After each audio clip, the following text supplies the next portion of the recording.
مالی بابا۔ افطاری کے بعد روزانہ کے معمول کی طرح میں لیٹ گیا تھا۔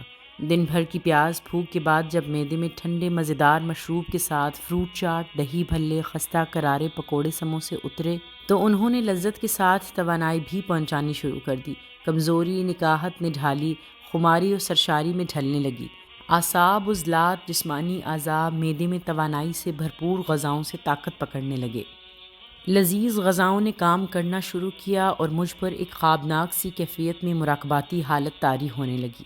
میں نے جسم کو ڈھیلا چھوڑا اور نیند کی وادی میں اترنے لگا تو اچانک موبائل کی گھنٹی نے خمار اور نیند سے بھوجل اعصاب کو بیداری کے زون میں دھکیلا۔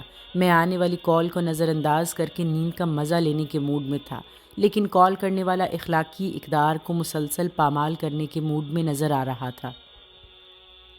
وہ مسلسل کال کر رہا تھا۔ آخر مجبور ہو کر میں نے موبائل اٹھایا تو ایک مخیر دوست کی کال آ رہی تھی۔ میں نے کال پک کر لی تو دوست کی زندگی سے بھرپور آواز میری سماعت سے ٹکرائی۔ سر، میں آپ کی طرف آ رہا ہوں، آپ کو اطلاع دے رہا ہوں تاکہ آپ میرے آنے تک تیار رہیں۔ اس کی بات سن کر مجھے یاد آ گیا کہ میں نے اس سے آج ملنے کا وعدہ کیا ہوا تھا کہ آج وہ اور میں چند ضرورت مند لوگوں کے گھروں میں راشن اور پیسے دینے جائیں گے۔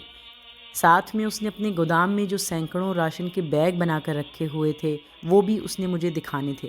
اس کی شدید خواہش تھی میں راشن اپنے ہاتھوں سے بانٹوں، لیکن میں نے کہا کہ آپ بانٹ دیں تو وہ بولا آپ صرف ایک بار دیکھ لیں اور ان ضرورت مندوں کی لسٹ مجھے دے دیں جو حقیقی ضرورت مند ہیں، تاکہ اس کے بندے ان گھروں تک راشن پہنچا آئیں۔ میرا دوست اپنی خوشی کو میرے ساتھ شیئر کرنا چاہتا تھا۔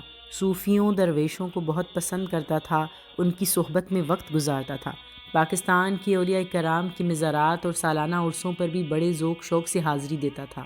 وہ مجھ سے آکار گناہگار عاجز کو بھی درویش سمجھتا تھا، اس لیے جب بھی موقع ملتا اپنی بے پناہ عقیدت کا اظہار بھی کرتا۔ مجھے کوئی حقیقی ضرورت مند نظر آتا تو اس کی یہ مدد بھی کر دیتا۔ میں افطاری کے بعد جس خوابناک حالت میں اپنے حجرے میں پڑا تھا، کوئی اور ہوتا تو شاید انکار کر دیتا، لیکن اس خدمت خلق کے جذبے سے سرشار نیک بندے کو انکار نہ کر سکا اور کہا آ جائیں، میں آپ کے ساتھ ضرور جاؤں گا۔ اب میں نے گرما گرم کڑک چائے پی تاکہ چست ہو جاؤں۔ تھوڑی دیر بعد میرا دوست بھی آ گیا۔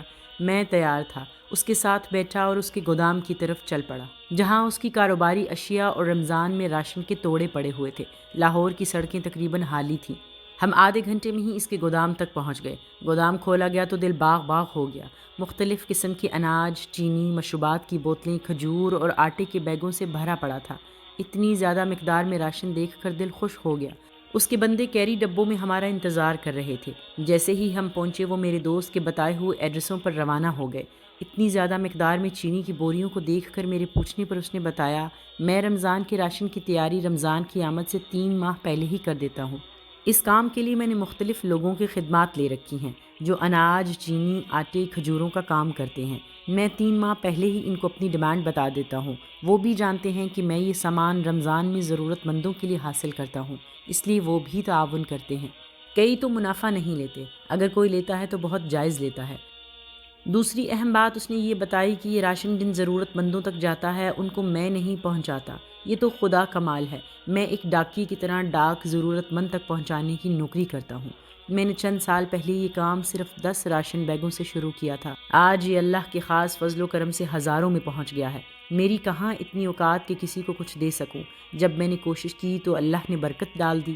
اپنے دوست کی بات سن کر مجھے حق تعالیٰ کا نظام یاد آ گیا کہ پروردگار نے کیا عادلانہ نظام بنایا ہے۔ اگر آپ برائی کا کام کریں تو کائنات کی منفی قوتیں آپ کے ہمرکاب ہو جاتی ہیں اور پھر برائی کرنے والا برائی کی دلدل میں دھنستا چلا جاتا ہے، اور اگر کوئی نیکی، اچھائی، خدمت خلق کا کام شروع کرے تو کائنات کی مثبت قوتیں اس کے ساتھ شامل ہو کر نیکیوں کو کوہ ہمالیہ سے بھی اوپر لے جاتی ہیں۔ خوش قسمت ہوتے ہیں وہ لوگ جو نیکی کا سفر شروع کرتے ہیں، پھر اللہ تعالیٰ ان کو اس طرح قبول کرتا ہے کہ ان کے ایک قطرے کو سمندر میں بدل دیتا ہے۔ آپ پاکستان کے تمام مخیر حضرات کا ڈیٹا حاصل کر لیں، کس طرح انہوں نے بہت چھوٹے پیمانے پر سخاوت کا کام شروع کیا، لیکن دیکھتے ہی دیکھتے چند مہینوں سالوں میں وہ کام اس قدر بڑھا کہ بہت سارے بندے رکھنے پڑے۔ جو لوگ بھی حقیقی باطنی خوشی کی تلاش میں رہتے ہیں، میں ان کو چیلنج کرتا ہوں کہ آپ خدمت خلق اور سخاوت کو اپنی زندگی کا حصہ بنا لیں، پھر آپ دیکھیں کس طرح آپ کے باطن سے خوشی، سرشاری کے فوارے پھوٹتے ہیں۔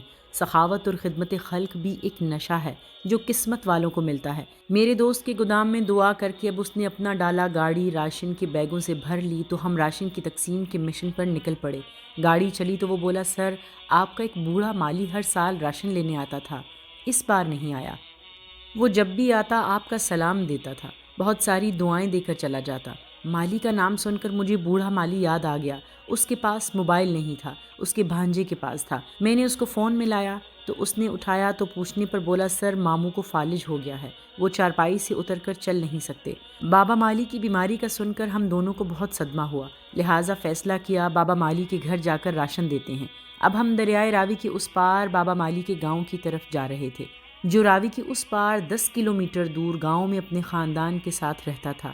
جیسے ہی ہم اس گاؤں میں داخل ہوئے لگا 100 سال پہلے کے علاقے میں آ گئے ہیں۔ گٹر ابل کر راستہ خراب کر چکے تھے۔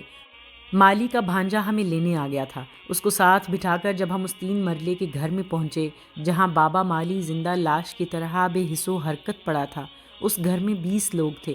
غربت کا یہ عالم کہ دروازوں کی جگہ کپڑے کے پردے لٹک رہے تھے۔ مالی کی بہو، بہن، بیوہ، بھابھی، ان کے بچے، غربت بے بسی دیواروں سے چھلک رہی تھی۔ ہمیں دیکھ کر مالی کی آنکھیں چمک اٹھیں۔ حرکت کرنے کی کوشش کی لیکن کر نہ سکا۔ گھر کی حالت غربت دیکھ کر میرے دوست نے سارا راشن ادھر اتار دیا۔ جتنے پیسے پاس تھے سب بابا کے سرہانے کے نیچے رکھ دیے۔ بابا کی آنکھیں آنسوؤں سے روشن ہو گئیں اور ہماری بھی بھیگ گئیں۔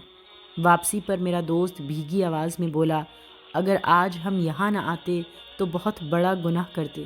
اور مجھے بابا مالی کی تشکر آمیز آنکھیں اور گھر کے بچوں کے مسکراتے چہرے یاد آ گئے جو راشن کو دیکھ کر کھل اٹھے تھے۔